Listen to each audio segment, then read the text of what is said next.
Kirambi ni heza.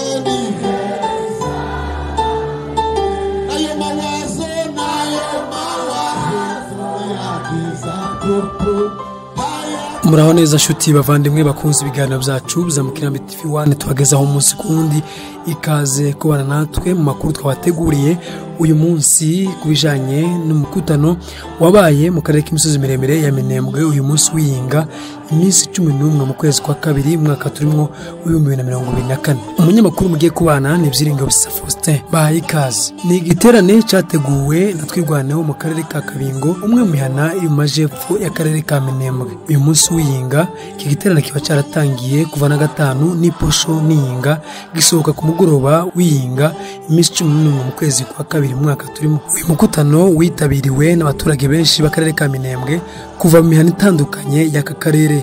Kuva na gatanu bw'igiterane cyatangiye abaturage benshi berekeje za Kabingo kugira ngo bizihize iki giterane cyateguwe na Twirwaneho. Hari n'abapfakazi b'ingeri zitandukanye abaherutse gupfakara n'abandi bapfakaye iminsi yashize cyangwa se imyaka ishize. Mu byishimo bidasanzwe abaturage b'akarere ka Minembwe bitabiriye umukutano ku Kabingo bagaragaje ibyishimo bidasanzwe maze basaba ubuyobozi bwa Twirwaneho gukomeza gutegura ibiterane nk'ibi ngibi mu mihanda itandukanye y'akarere ka Minembwe kugira ngo bakomeze basabe Imana amahoro n'umutekano wabo. Muri uyu mukutano umuyobozi mukuru wa Twirwaneho Colonel Rukundo Michel Makanika yasabye abaturage b'akarere ka Minembwe gukunda akarere kabo maze bakagakorera kugira ngo gateze imbere kandi ko ntaho bategeye amahoro usibye bo bonyine. Yaje kubahumuriza mu ijambo ry'Imana ubwo yasoma Bibiliya maze ararisobanura ngo amaraso yamenetse muri aka karere yozohesha agaciro umunyamurenge wese kandi ko atazopfa ubusa.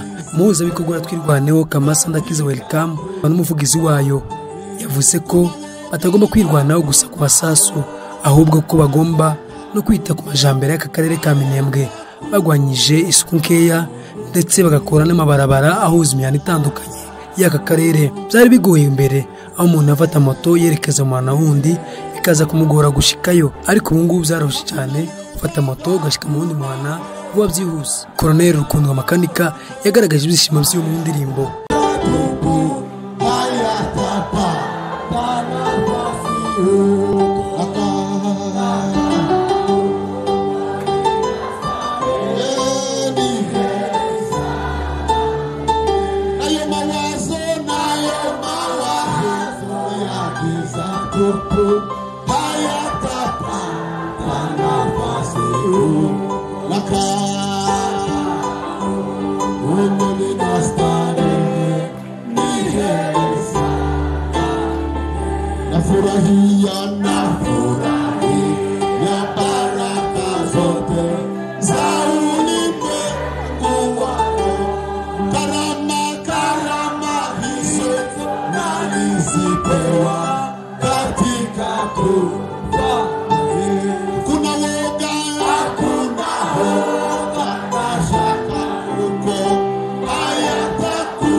Kubajenesi n'abandi ntambaraga z'abari hano n'abagaragara bazitsinda baracyari ko batsindwa n'imbaraga z'abapfuye. Bwana Sofiya ibintu biracyari ko bitsindwa n'imbaraga z'abapfuye. Murake mbabwire neza kugira ngo Sofiya. Bwana Sofiya Bibiri iravuga ngo Elisa yarapfuye.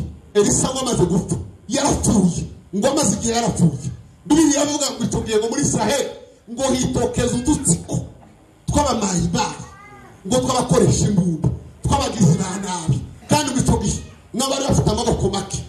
Elisa yaragize ati yarapfuye mwumve imbaraga z'abapfuye ibintu ziri gukora muri iki gihugu. Ariko apana bapfuye nabi, apana bapfanye abadayimoni, babandi bapfuye bumva, babandi bapfanye imbaraga z'umwuka wera. Kugeza uyu munsi uyu amagufwa yabo niyagihaye ati bado nyinyi ifanye ntabirako tujya ko turwanirwa n'imbaraga z'abagabo bari buzumuka wera uzaza kubita amapepo. Bibiliya ivuga ngo icyo gihe ngo hari udutero, hari udukundu tw'abagizi ba nabi.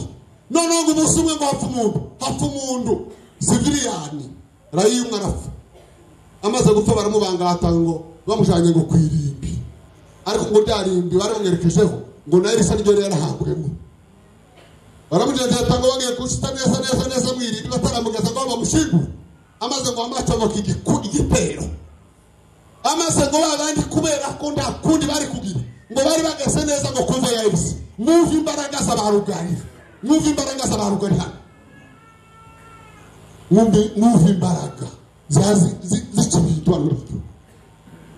Ngo bageze ngo kuva ya Elisa, amaze ngo wa murambo igitero kibatubise inyuma turagishikije aho bagomba guhamba. Ngo ariko bageze mu gituro cya Elisa ngo rero hasi. Amaze ngo kubera ngo bamafata ngo yanjumbi, amaze ngo bamayitura muri kakaburi karakandi kaisi ngo bakubita ngo yanjumbi yani bazimira baduka. Igituma muri basima nuko hari amagufwa yabera basinzire muri gihugu.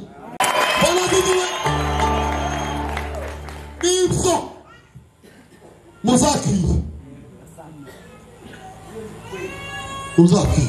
wa muntu kuyamba baduka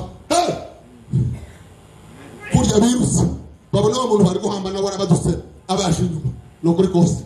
Igitero kiragarara gusa abantu bose bari bafilme bagahunga undi bari guhamba bakamuhungana n'igitero ati ni jewe bari guhamba. Abari gupfa bazuwe n'amagufwa y'abapfuye, abasinziriye bumva, abatanye imbaraga muri iki gihugu.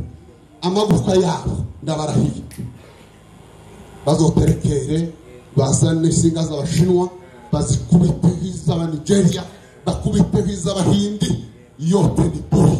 Hariho amagufwa ya Elisa muri iki gihugu azohembura bari gupfa, azosura bari ari ku mwobo, azobahindura kuba bazima. Bwana sifiwe sana. Umuvuga butumwa asiyamye ijambo gusa nasigaye ibirenge. Imana abwiye songa uzagera gute, uzakandagiza iki ngo ibirenge. Murakamba bwira amapepo